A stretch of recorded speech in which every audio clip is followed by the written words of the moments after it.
Welcome to So Many Questions, the podcast where curiosity meets leadership. Join host Rebecca Goodman-Stephens, CEO of law firm Moses Singer, as she sits down with bold thinkers and thought leaders to discuss what motivates and drives their leadership styles and decisions. From candid stories to aha moments, we go behind the scenes to find out what really drives them. Enjoy the episode. Welcome to the So Many Questions podcast. I'm Rebecca Goodman-Stephens, the host of the podcast, and I'm so excited to welcome Lindsi Shine today. Thank you for having me. Thank you so much for joining us. You will introduce yourself way better, but I would just like to kick it off from my perspective. So Lindsi is the CEO of Insider NYC and basically creates experiences that money alone cannot buy for her clients. And I'm passionate about what you do and would love to hear a little bit more. So welcome to the podcast. Thank you. So Insider was started 22 years ago. And it was started for the niche and the need of seeing that people couldn't get access to things that they wanted to be able to have access to. We refer to ourselves as a lifestyle management firm. So a lifestyle management firm does everything from dinner reservations to being able to make sure to booking hotels for clients to making sure that your full itinerary is, done.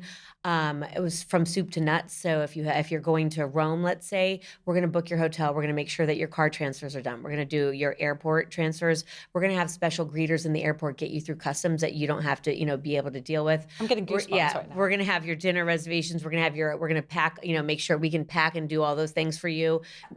Pack your bags, have it ready for you. You don't have to do a thing. We can ship your luggage back and forth. We can make sure that your pets are taken care of when, you're out of town. We can make sure that if you, need to be able to have a babysitter when you're there, that we have vetted, babysitters that we know are going to be, okay for you and your family. And we are going to go through everything that goes on, soup to nuts. When your kids are going to camp, we're going to make sure that their trunks are ready. We're going to make sure that they're packed.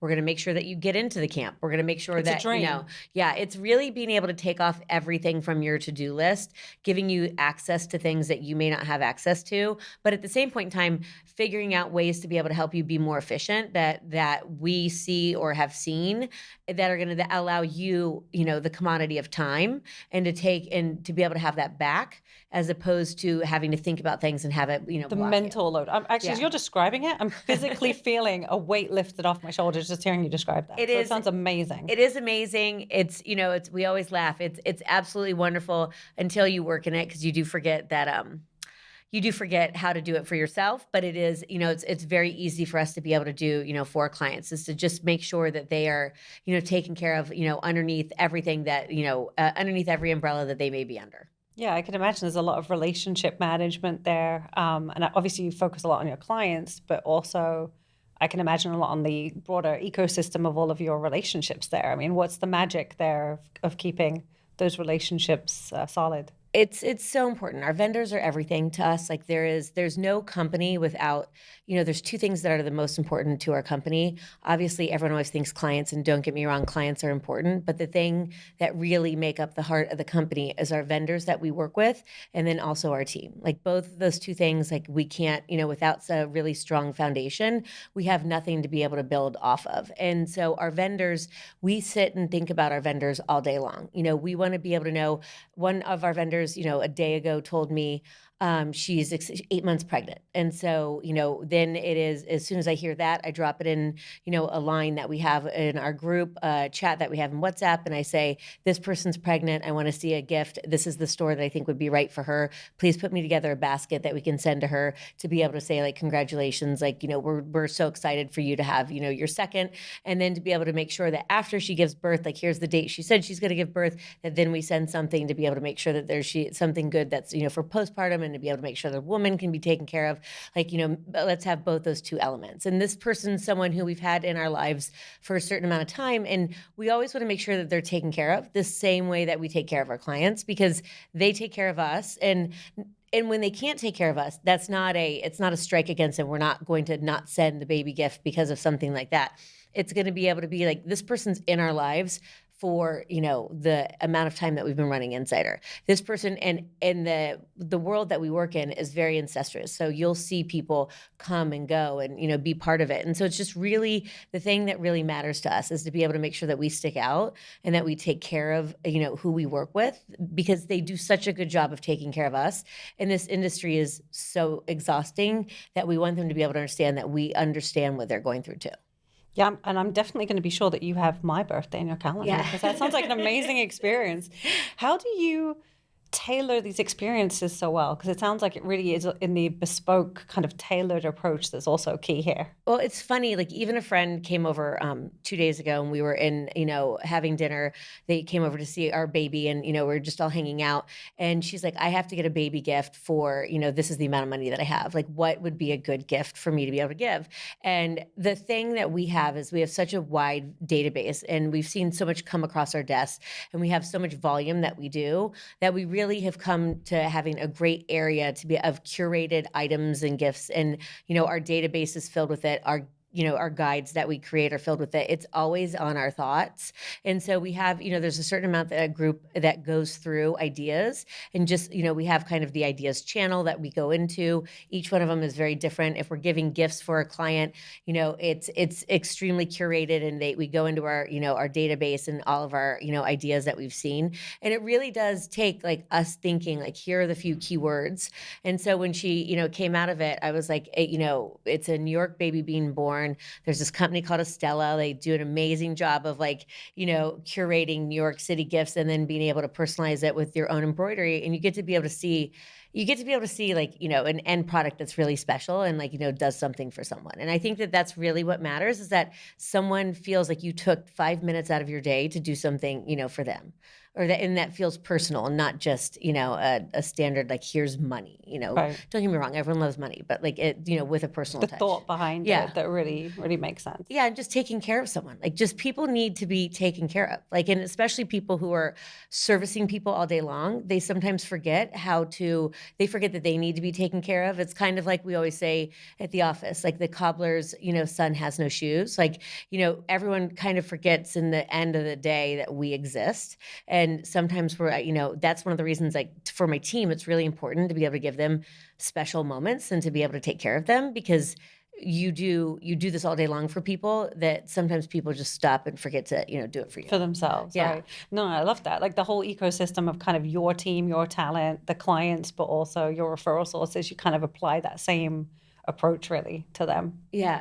It's just so, it's so vital. One of the things I've seen in hospitality and, after COVID, it became so dreary, shall I say? Which is surprising. I know. We thought everybody's going to come back as a party and so excited and super happy. And so nice. Yeah. And kind. Yeah. No, it was the exact opposite. I've never seen the results that we had in, before COVID, and we had been, in business, I think 18 years about then before COVID.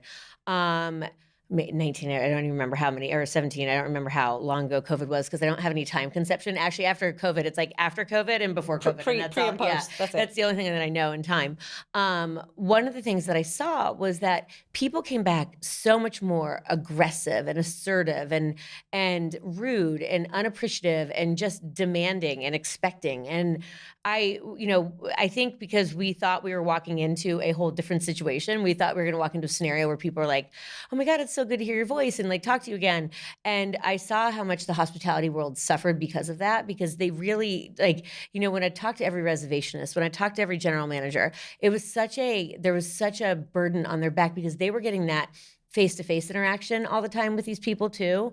And you were still bordering with the masks, COVID vaccines, things that are supposed to be done, sitting outside, sitting inside. And at no point in time did anybody think about what this person was doing for a year and a half while they didn't have a job, while they were wondering if they were going to be able to survive or what they were going to be able to do, and, how things were going to be able to be going. And I know we share, I believe you're also very much into an author that I like too, Brene Brown, and the whole concept of the percentages and how people show up. And I think you use that too within your office, just to kind of draw that parallel too with your team and how you kind of check in with them on how they're doing each day and how they're showing up. And it's so important. It's actually funny because when I heard her talk, it was just something that we had said for so many years inside of our office, but the way that she delivered it was so much more eloquent than I had ever done. And it is the fact that like when people walk through those doors, like they're coming with baggage, and you can't like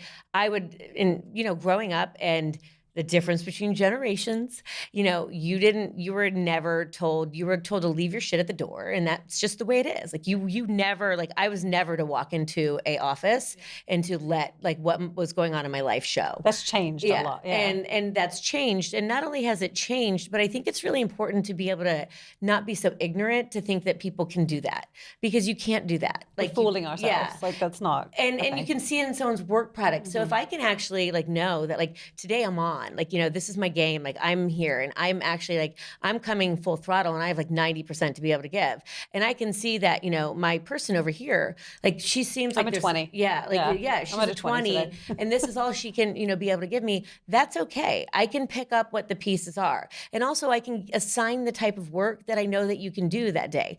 That makes it so much easier for me. And that's one of the things that we try and really communicate to people, like when they started our firm, is come and talk to us. Come and sit there and say, like, I don't need to know what you have going on, but you can say that there's something that's blocking me right now. I am trying to get past it. I'm having a hard time, because there's going to be life that pops up. Like, and, when we were talking, I had said this last year of mine has been beyond tumultuous. And as a CEO, one of the things that I think is really important in what I do is it's leading by example, is being able to be like, I would walk in and unfortunately my mother-in-law, passed away. Excuse me. Yeah. It's okay. And she passed away and my daughter was born the next day. And she was born 5 weeks early from a surrogate. We had been trying for years. And the surrogate was in Chicago. And so literally she passed away in the evening. And the next day, next morning, my phone rings at 6 a.m. and it's the surrogate. You gotta get stuff going. And I'm like, well, I'm so sorry. I'm hearing words, but like they're not processing. And one of the things that my team was so instrumental in making sure that like we were taken care of, because it was on a weekend. It was a Friday and then a Saturday. They were so instrumental. We are getting, where are you, like getting the hotels, doing everything, like making sure, because then, you're flying back with a 3-day-old, like, from Chicago, if we're allowed to fly back, like making sure everything is just set up and seamless and unbelievable and, taking care of me. But during the time when, unfortunately, we were fighting, for, my mother-in-law to be able to have, to be healthy and to stay healthy and to go through this whole, unfortunately, what pancreatic cancer is. There was so many appointments and so many things, and I had to be absent. And my ability to come in to say to everybody, like, hey, this is where I'm at today, or this is what I'm going to be able to give. I think that they learned and hopefully saw from that, like, one, there's an ability to be able to be vulnerable, but still be strong. There's an ability to, sit there and to be able to say, like, this is what I can give you right now. And then there's an ability to sit there and say, I'm sorry I failed you, because to be honest, I see as a CEO and founder, I have failed you because I haven't been doing the things I need to do, because I've been hyper-focused on like what's going on in front of me. For now. Yeah. That doesn't mean I'm not going to take care of you, and it doesn't mean that I'm not going to hear you. But I think that by showing somebody that that's the way that you can work, is it allows them to be able to have that freedom and that emotional, that integrity at work, where they know that they can walk in and say, this is where I'm at, and then not have to feel challenged, or that they have to, fake it or do something. I love how you said that, and that really resonates with me, especially the being vulnerable and strong at the same, that those two things can exist at the same time. And I think historically it was kind of at least perceived as if, you were either or. Yeah. And that very much resonates with me. And I think that's really on point, because if you have one or the other, it really has to be that balance of like, we can still show up, but that can exist at the same time, for sure. And that's the thing, is that I think that so many times, and I say this because just growing up and just the advice you were always given and the way you were told that you're supposed to be, it was never the fact that like those two things could exist at the same time. To me, it was always the fact of like, you're putting your emotions on the back burner. You're, you have to be, strong and, not like break. And instead I just couldn't be authentic when I'm with my team. And also the people who I spend the most amount of time with with is my team. Like, I love my new daughter. She's amazing. I get less time with her than I do with the team in, my office. So it's important for me to be able to be as real with them. Yeah. And, thinking about all those things too are the things that I'm like, what do I want to teach, her? Like, I want to be able to teach her that she can be this strong individual, but at the same point in time, she needs to be able to be vulnerable, and she needs to be able to understand that, like, strength won't carry you through everything. Like, the ability to understand and, like, realize your emotions and your process with it will. Yeah. And so it's, I'm lucky to have such a great team. Like, my team is everything. They're just a really special group of individuals who have come together and formed this, like, wonderful, working environment. Like, and it's, I cannot say I'm lucky enough. That's amazing. And it's, I'm sure, a lot of what you've kind of put into it too, it sounds like. But how do you curate that team? Like, what are you looking for in individuals to work with you? Like, if you had to choose one attribute, what would they have to work with you? Tenacity. Like, you have to, almost the fact of, like, maybe it's tenacity, maybe it's I don't want to say it all, like, hard work. I have no question of everyone who, like, who we bring in is going to work as hard as they possibly can. It is the fact of, you have to be able to, I'd almost say, like, Teflon. You have to be able to let things slide off of you a little bit. And this newer generation, I struggle with sometimes, because I see how they take things on and soak it in. And there is a level of, we'll have a client be a certain way, and I would refer to it as not appreciative, or, maybe not value as much as, like, what, like, I have watched this girl, like, put blood, sweat, and tears into everything that she has done. And, their thing is, why didn't you do this? Right. And, it's like hyper-focusing on the one thing that was missed. Yeah. And even the thing wasn't missed. I'm like, because you never asked for it, but here's all the things you asked for, or whatever it might be. And the sad thing is that they, what, like, my job is to be able to pull them out, but that ability to have, like, and it comes with a certain amount of time at the company, and it comes with a certain amount of, like, experience in aging, is that you do start to kind of, I don't want to say shrug it off, but there's a place that you can compartmentalize it to understand that you've done your best, and that the only person in the room that you need to be able to make sure is happy is me. And I don't mean that in, like, a narcissistic kind of way, but it is the fact that, like, these are our clients. We choose to have them. And if we choose to not have them anymore, if they're taking on a mentality that is, to me, not just mean, but, like, we've had abusive, we've had, all different levels of it. If they're taking on that personality, then I need to be able to make sure that person's protected, and that they know that their work is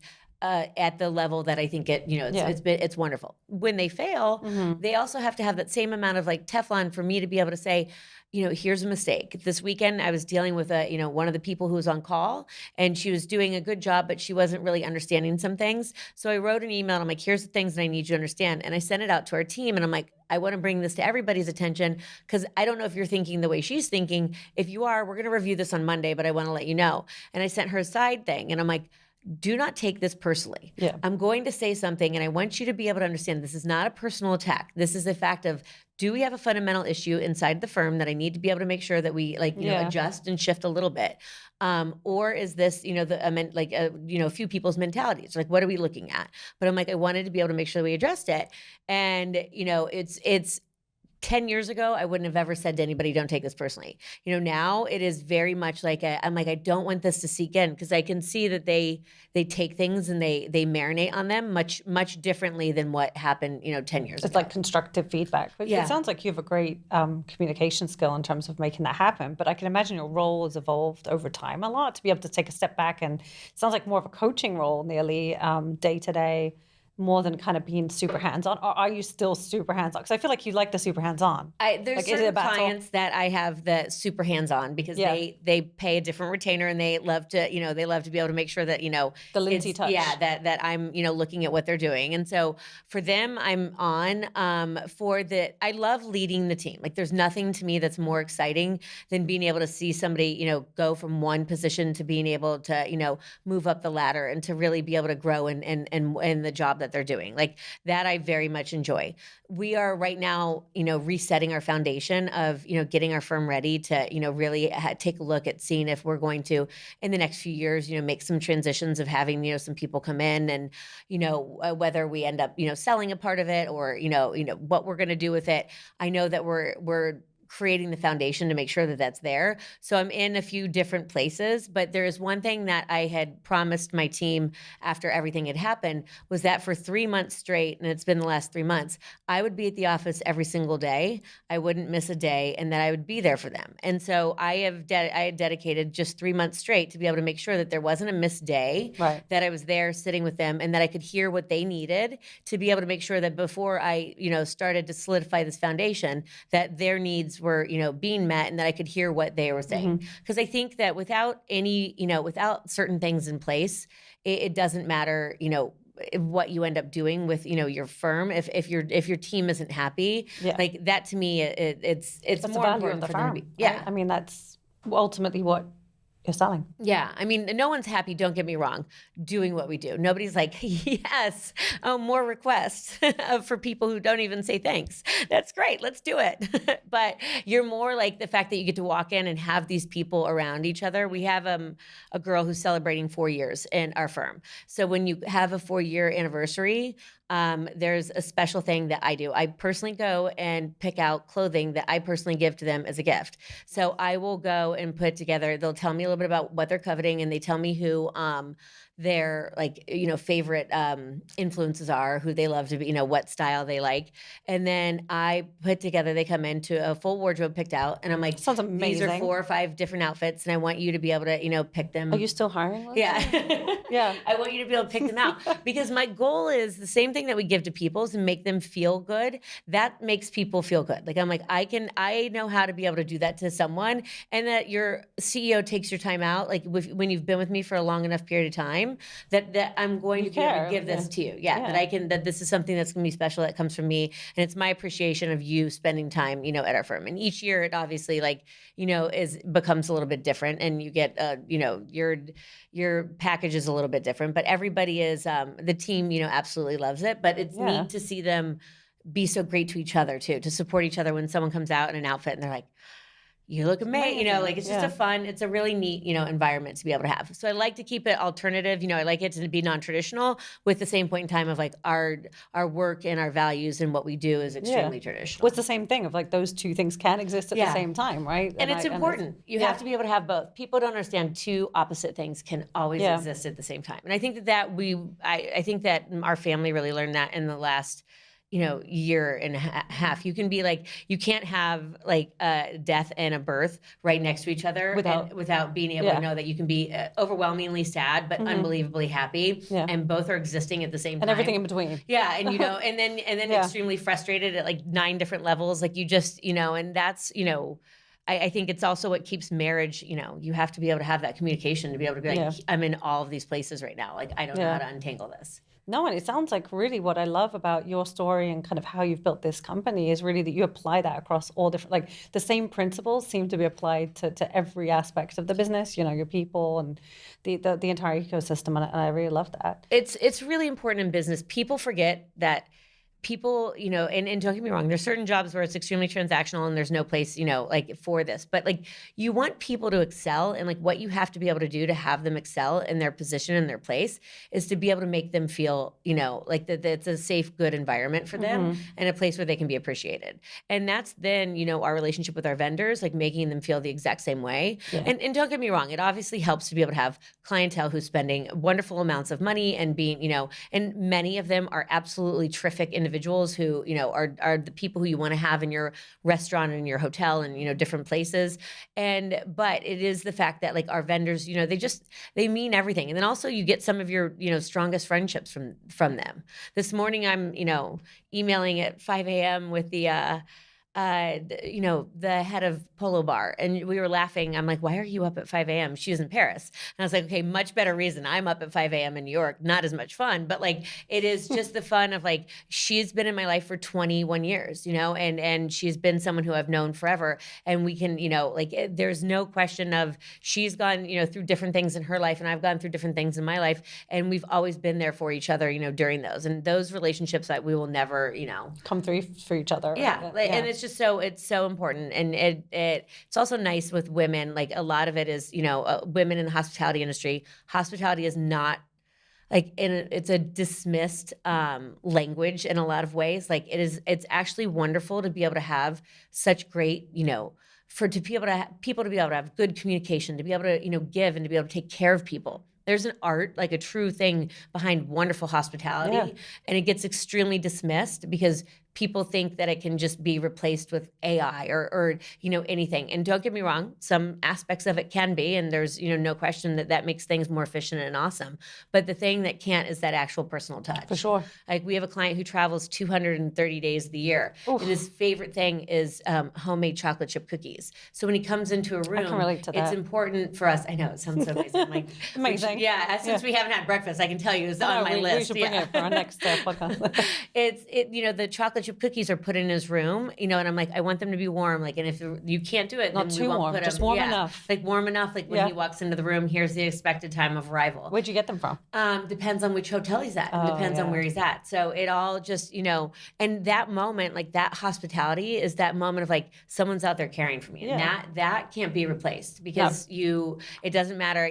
Now everybody tries to call restaurants. They're like, they don't have a phone line, and I have to write a hello email, and like I don't want to do that. And I'm like, that's what everyone's missing is they're missing that ability to talk to someone and to engage. And that's not going away. That's something that really is, in all businesses, I think is still super, super important and is here to stay, like the relationship side of things and like looking out for people. And no, I think it is. Sure. I think it's needed. It's really, really needed. I mean, I love it. Like even, I have a wonderful, wonderful attorney who's I adore him, and he's helped me through a lot of difficult times.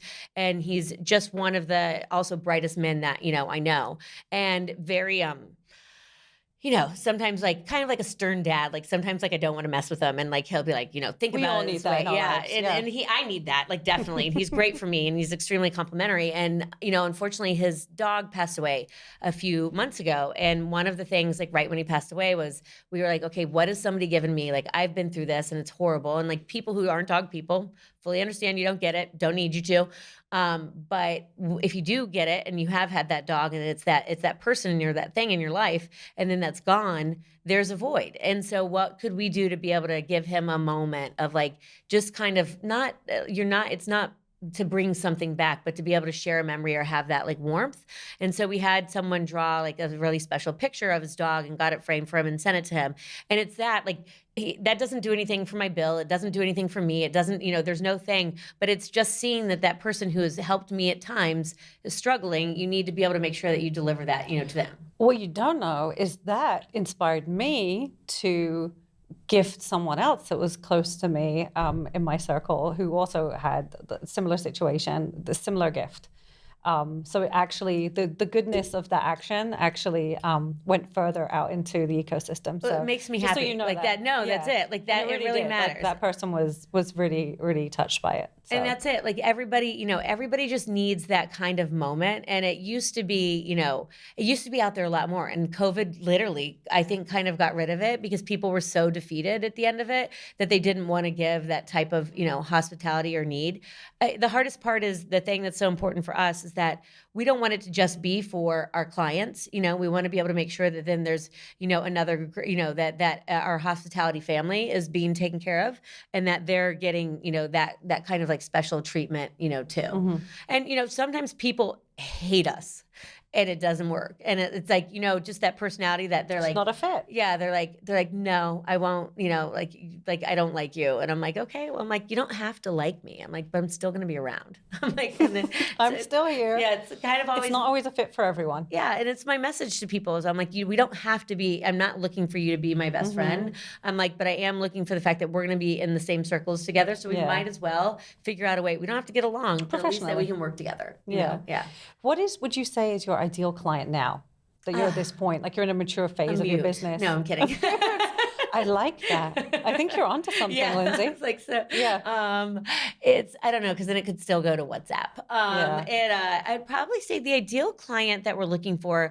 I love getting somebody who's the beginning of their 40s, and I say that in the fact that like they're still getting situated in their life in a lot of different ways, and so we can kind of get interwoven into the infrastructure of what they do and their family and their and in their work life.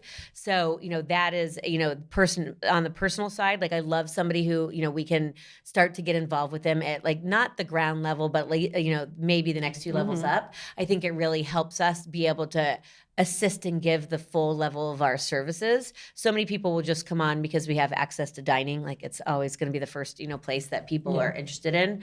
And which is wonderful. But like, I really love to be able to get to know families. I love to be able to get to know ways that we can take things off of people's plates. I love to be able to get to know like ways that we can help them like travel and experience and see the world and do certain types of things. I love, I hate, but when they're like, they need a doctor for their, someone in their family or them or like whatever it might be. Like it's really being able to take care of someone in that level. Like the holistic, real full. And who's willing to be able to, I also find like so many people are not willing to be exposed. So they'll always be like, oh, we're good. We have this. Like, well, and I'm like, exposed. They don't want to share their they don't want to share, issues, or just life. Like they can't, like, do you need help getting a gift? No, I'll get it. I'll figure it out. And I'm like, it's okay. Like you're not like, that doesn't mean that you can't do it. Yeah. And it also doesn't mean that it's not from you. It's just the fact that I'm curating the internet for you. I can deliver you 15 things that you don't know exist out there. Like, it's not the fact that it's taking away from like what you want to be able to give this person. It's the fact that I can deliver you like an opportunity to be able to see it in a more like, focused way. And so that's something that's really important. I love that in a client. I also love corporate clients. I love being able to get into corporation and whether they're giving it away as a white label and we're being part of their brand. I love being able to be trusted enough when it comes to a corporate, with our corporate relationships, that we can come in and be able to take care of people's clients and that they trust us enough for that. I didn't even know that you did this. That's really good to know, because we're very much into tailored gifting too, for similar reasons that you're describing, just the caring and intentionality behind it. So maybe there's more to follow from that point. I like that. It makes people feel just kind of taken care of and heard. And I think that that's something that, within the corporate world isn't, I mean, if, you could like, don't get me wrong, there could be a bottle of wine that somebody sends to somebody, but if there's a bottle of wine that you knew that somebody loved, that they had, like when they were eating once at this certain restaurant, sure. Like, all those things make the big difference. Yeah. And that's really what we want to be able to deliver to everyone who, whatever client you could be getting. No, it makes a ton of sense, and I love that. And we try at our level to apply that, but I think there might be more to be done together there. So I could talk to you all day, Lindsi, but we unfortunately we're going to get kicked out of the studio. So what piece of advice would you wish you'd known 10 years ago that you would have told your younger self? I think it's that two things can't exist at the same time. I get choked up about that because you look back and think about the mistakes you've made, and most of them are because you didn't realize that could occur. Yeah. And I think that that's what's so important, is to be able to be, to be able to have that vulnerability, to be able to not have to, be so or feel so strong or like be a certain way. I think that by taking that off of your own shoulders, it really allows you to be able to give to the people around you the authenticity that they deserve and that they need.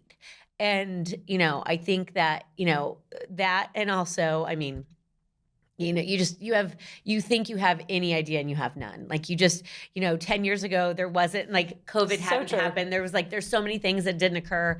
And now you look back and you laugh. But like, to me, the really strong thing to me, the end emotion was just the fact of like being able to be both, to being able to be two things. Thank you so much, Lindsi, for being here today. Thank you to all of our listeners. Don't forget to subscribe and be on the lookout for the next episode of So Many Questions coming your way soon. Thanks for listening to this episode of So Many Questions, where curiosity meets leadership. If you enjoyed today's conversation, please share it with a colleague and subscribe to and rate So Many Questions on Apple Podcasts, Spotify, or wherever you listen. To learn more about host Rebecca Goodman-Stephens or law firm Moses Singer, visit mosessinger.com. Join us for a new episode when Rebecca sits down with another bold thinker and thought leader to explore what motivates and drives their leadership style and decisions. Until next time, stay curious.